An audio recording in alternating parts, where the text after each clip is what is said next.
하나님이 때를 알 수 있는 지혜와 지식을 우리에게 주시긴 했지만은, 그러나 정말 확정적인 어떤 종말의 때를 우리가 어떻게 알 수 있을까? 그것은 하나님만이 아시는 시간의 의미를 한 번 더 깨닫게 됩니다. AD 66년에 로마 10군단이 쳐들어와 가지고 그야말로 예루살렘 성전이고 뭐고 예루살렘을 아주 쑥대밭을 만들어 버립니다.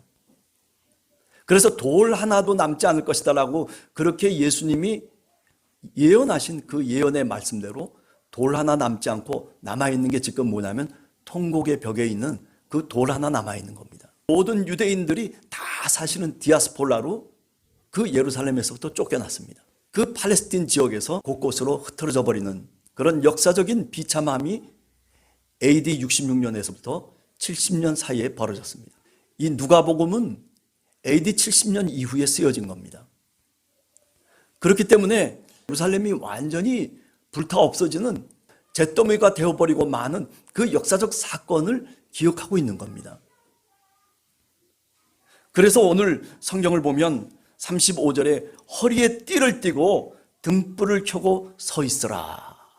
허리에 띠를 띠고 등불을 켜고 서 있어야 되는데 그 서 있는 책무를 감당하지 못했기 때문에 결국 어떻게 되냐면 멸망하고 말았다는 거예요. AD 70년에 완전히 돌 하나 남지 않고 멸망하게 된 그 이유를 오늘 누가복음이 우리들에게 설명해 주고 있는 겁니다.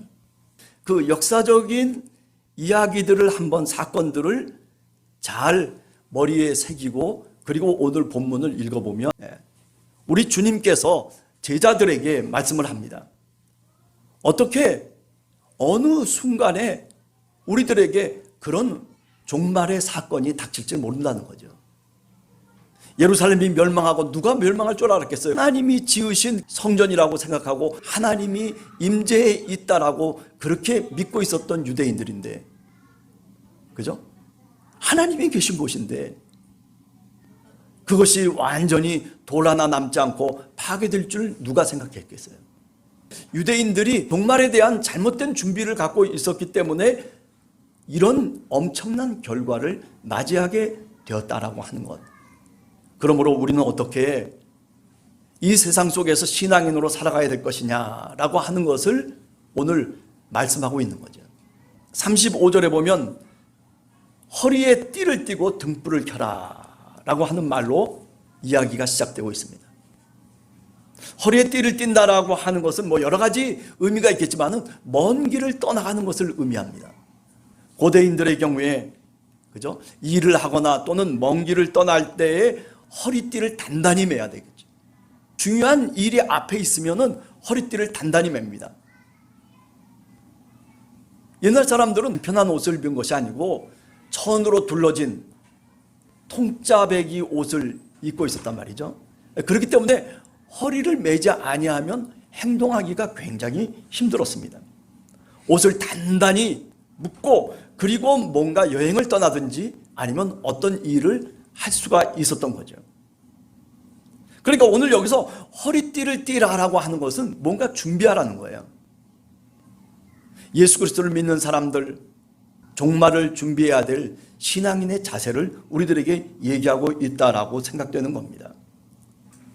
어둠 속에서도 빛을 발할 수 있는, 그래서 우리가 마가복음 13장 같은 데도 보면 예루살렘 성전이 멸망하는 것을 예수님께서 예언을 하시면서 뭐라고 얘기하냐면 야, 그 사건이 밤에 일어나지 않도록 너희들 깨어 있어야 된다라고 얘기해요. 그런데 바로 그런 일이 사실은 AD 66년에서부터 70년 사이에 일어났다는 얘기죠. 그래서 오늘 누가복음은 바로 그 이야기를 우리들에게 다시 한번 강조하면서 얘기를 하는 겁니다.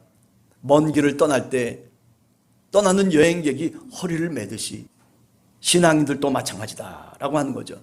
생각해보면 인생의 길을 가면서 우리가 늘 이렇게 허리띠를 매고 사실은 준비하면서 떠나야 됩니다.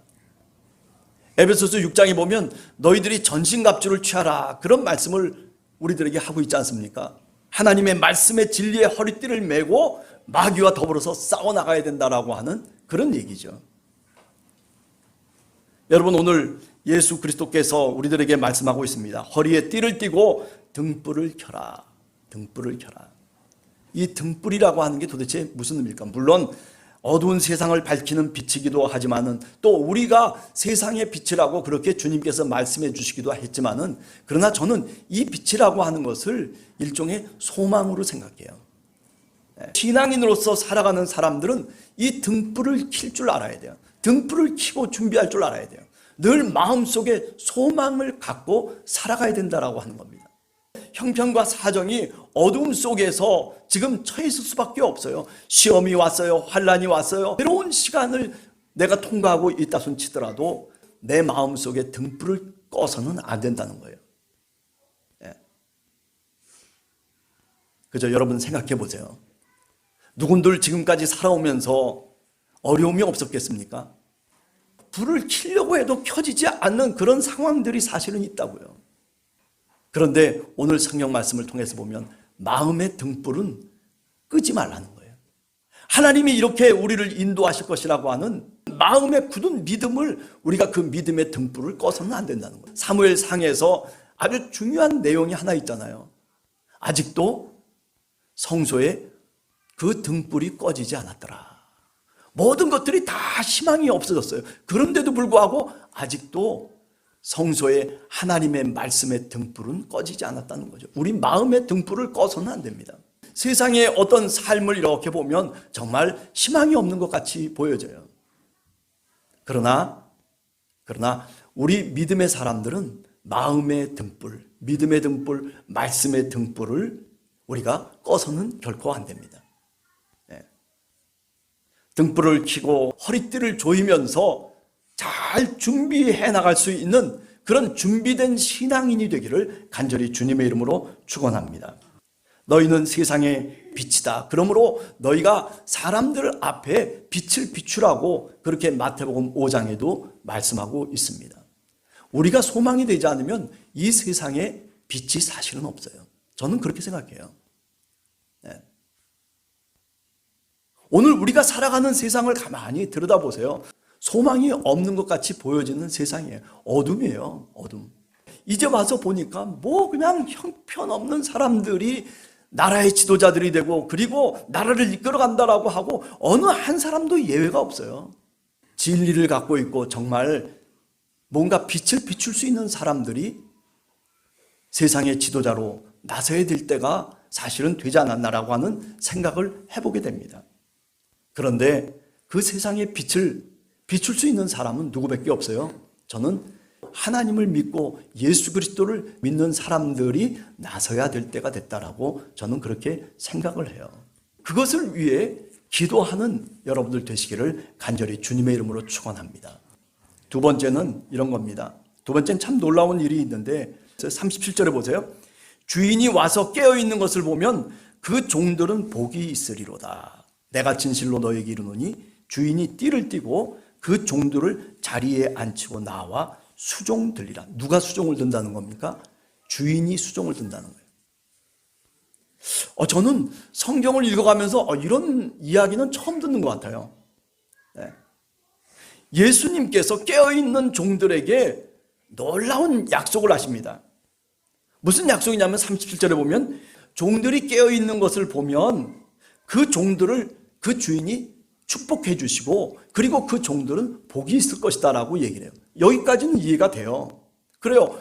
잘 준비되고 깨어서 하나님의 말씀을 붙잡고 살아가는 사람들, 이런 참된 신앙인에게 하나님이 복을 주실 거라고 하는 것은 우리가 너무나도 쉽게 이해할 수 있는 부분이에요.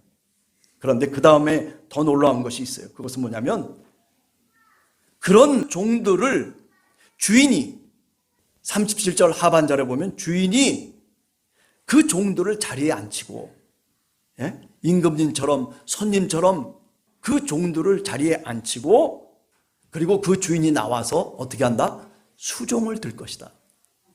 아니, 주인이 종을 섬기겠다는 거예요.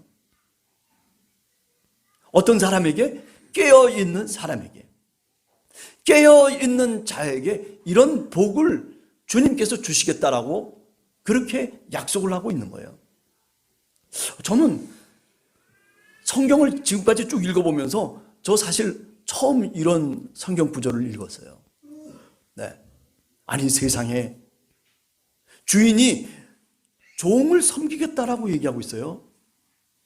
가만히 생각을 해보니까 예수 그리스도가 이 땅에 오셔서 사실은 세상의 주인으로 이 땅에 오셨는데도 불구하고, 그런데 그분의 삶이라고 하는 것이 어떤 삶이었습니까? 자신의 제자들을 섬기고 종들을 섬기는 모습이었어요. 바로 예수 그리스도가 그렇게 섬김의 모범을 보여주셨잖아요. 그죠? 제자들의 발을까지도 닦아주시면서 너희들이 섬기는 종이 되라고 그렇게 주님이 말씀해 주셨잖아요. 오늘 우리들도 사실은 이 세상을 살아가면서 허리띠를 띠고 등불을 켜며 희망으로 우리가 세상을 밝히면서 살아갈 수 있는 참된 신앙인은 결국 어떻게 등불을 밝히냐면 섬김이라고 하는 것을 통해서 등불을 밝히는 거예요. 주인이 종을 수종들며 섬기듯이. 아유, 어떻게 그렇게 살아갈 수가 있을까? 어떻게 내가 그렇게 살 수 있습니까? 나 그렇게 못 살겠습니다. 맞아요. 그렇게 살기가 힘들어요. 그런데 여러분, 한 가지 그렇게 살아갈 수 있는 방법이 있어요. 그것은 뭐냐면 바로 성령의 능력을 우리가 받는 거예요. 성령의 충만함 속에서 우리가 그런 수종들며 섬기며 살아갈 수 있는 능력을 하나님이 주시는 거예요. 내 힘으로 살아가는 게 아니에요. 내 힘으로 그렇게 할 수 있는 사람은 아무도 없어요. 뭐 잠깐 동안은 그렇게 살 수도 있겠죠. 잠깐 동안 저 사람한테 친절을 베풀기도 하고, 그리고 저 사람의 무슨 뭐 손과 발이 돼서 그렇게 살아갈 수도 있겠죠. 그렇지만은 사람이 그렇습니까? 환경이 바뀌고 조건이 바뀌고 모든 것들이 변화되기 시작하면, 시간이 흘러가면 사람이 그잖아요. 그 자리에 계속 있을 수가 없어요. 그럼 어떻게 해야 돼요? 성령이 나와 함께 하셔야 돼요. 너에게 성령이 임하시면 예루살렘과 온 유대와 사마리아와 땅끝까지 이르러 내 증인이 되리라. 이게 사도행전의 주제적인 성경 구절이에요. 성령이 임하시면, 오순절날 성령이 임해가지고 예수님의 제자들이, 그 겁쟁이들이, 그저 지혜가 없는 어부 출신들이 세상 속에 나가서, 저 예루살렘 바깥으로 나가서 죽음을 불사하고 하나님의 말씀을 전하기 시작했어요. 다들 아니 저들이 어부 출신 아니냐, 저들이 갈릴리 출신 아니냐, 그런데 어떻게 저렇게 지혜 있는 말을 하냐고 그렇게 많은 사람들이 반문을 했어요. 여러분, 그렇습니다. 무슨 섹스피어를 알고, 무슨 뭐 도스토옙스키를 알고, 무슨 뭐 어떤 굉장한 문학 작품을 내가 잘 이해해서 그래서 세상을 얘기하는 게 아니에요. 그런 지혜와 지식을 갖고 얘기하는 것이 아니라 성령이 주시는 지혜와 지식을 갖고 우리가 신앙을 이야기하는 거예요. 성령의 충만한 능력이 아니고서는 우리가 주님의 백성으로 살아갈 수가 없어요. 아니, 제가 뭐 말씀을 조금 더 안다라고 해서, 그런다고 해서 무슨 뭐 더 큰 하나님의 뜻을 실천하면서 물론 살아갈 수도 있겠지만은, 그러나 사실 잠깐 동안이에요. 정말 일평생 주님의 뜻 가운데서 살려고 그래도 몸부림치고 넘어져도 다시 일어서고, 그리고 넘어져도 다시 또 한번 기어가 보고, 이렇게 저렇게 어떻게 쓰든지 하나님의 뜻대로 살아가려고 하는 것은, 그것은 무슨 말씀을 많이 알아서도 아니고 지식이 많아서도 아니고 무슨 박사라서가 아니라 뭐 때문이에요? 성령의 충만함 때문이에요. 성령이 나를 이끌어 가신다라고 하는 간절한 바람과 기도가 있기 때문에, 그러므로 그렇게 가능해질 수 있는 거예요. 여기 오늘 성경 말씀을 통해서 보면 깨어있는 자에게 하나님이 복을 주시겠다라고 얘기해요. 주님을 맞이하려고 그렇게 단단하게 마음속에 다짐을 하고 준비하고 있는 그 사람에게, 깨어있는 그 사람에게 주님께서 복을 주시겠다라고 약속하고 있는 겁니다. 아니, 복을 주실 뿐만 아니라 내가 너를 섬기겠다라고 그렇게 우리 주님이, 그렇게 우리 하나님이 말씀하고 있는 거죠. 예수 그리스도가 바로 그것을 우리들에게 온전하게 보여주셨죠. 오늘날 왜 교회가 손가락질을 당하고, 왜 신앙인이 손가락질을 당하면서, 그죠? 왜 그렇습니까? 그건 단순한 얘기예요. 섬김이라고 하는 모범이 우리들에게서 지금 무너졌기 때문에 그렇습니다. 조금 좀 교회가 크고 조금 좀 뭐 누가 좀 알아주는 사람이 돼버리면은 어때요? 교만해져가지고 섬기려고 하는 것이 아니라 뭔가 누리려고 한단 말이에요. 오늘 우리 사회가 그거 아닙니까? 좀 뭔가 권력이 있고 지위가 높아지고 뭐 돈이 좀 많아지고 그러면은 그거 갖고 다른 사람들을 좀 섬길 줄 알아야 되고 다른 사람들에게 베풀 줄 알아야 되고 그것을 통해서 좀 더 우리의 사회를 아름답게 양심적인 사회로 만들어 가야 되는데 그런데 그렇지 않은 거예요. 뭔가 권력을 잡으면 그거를 쓰고 싶어 한단 말이에요.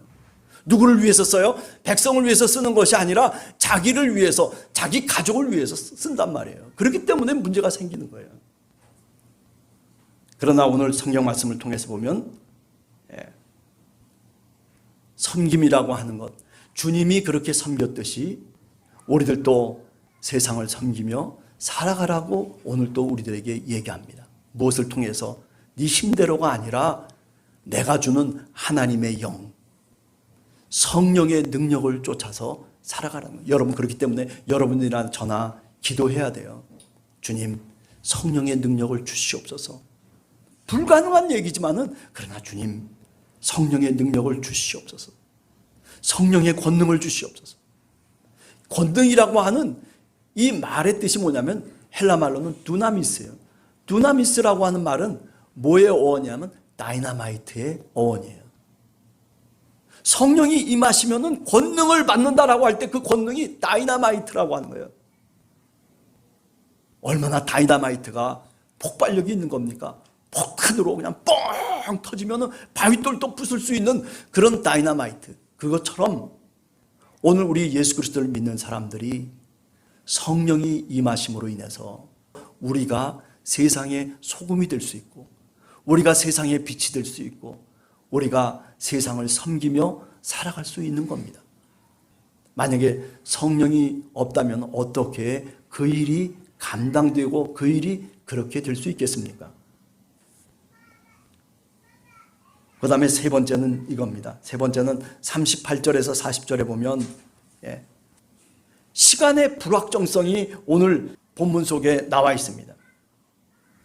언제 주인이 올 것이다라고 딱 얘기하면 그러면 그때 돼서 딱 준비하면 되겠죠.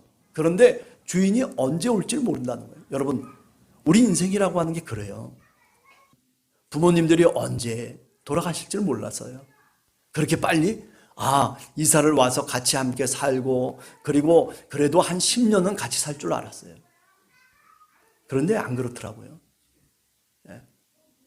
어느 한순간에 갑자기 그때가 다가오더라고요.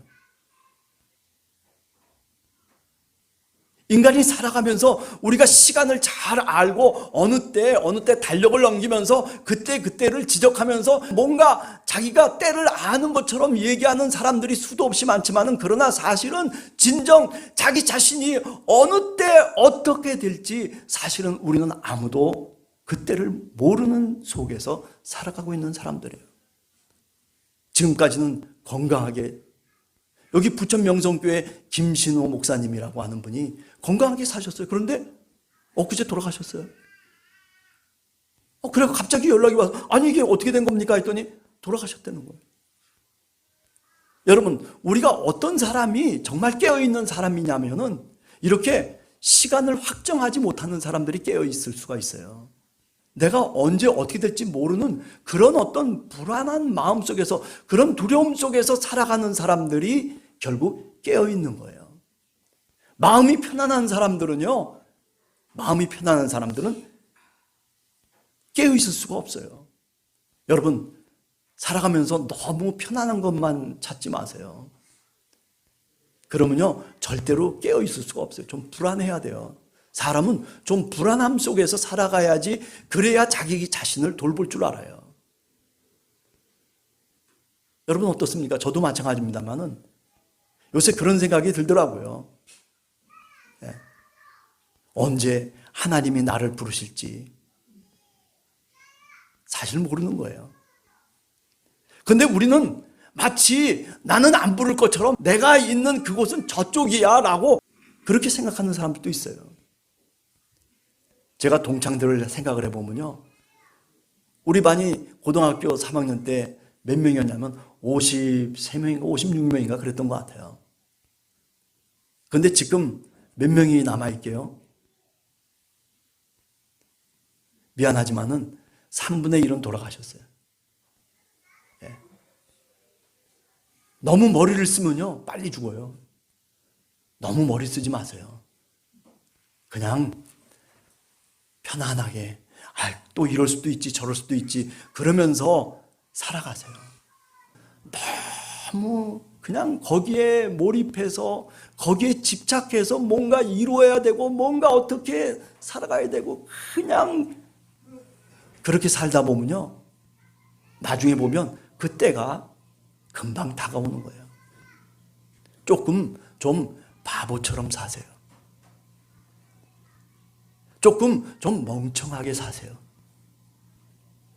그게 행복해요. 아멘 하십니까?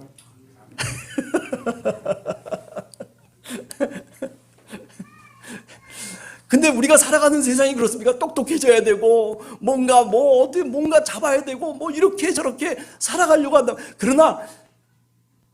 그러나 신앙인이라고 하는 것이, 물론 그런 요소들도 없지 않아 있겠지만은, 그러나 조금 좀 멍청하게 살아가도요, 그래도 행복할 수가 있어요. 네. 행복할 수가 있어요.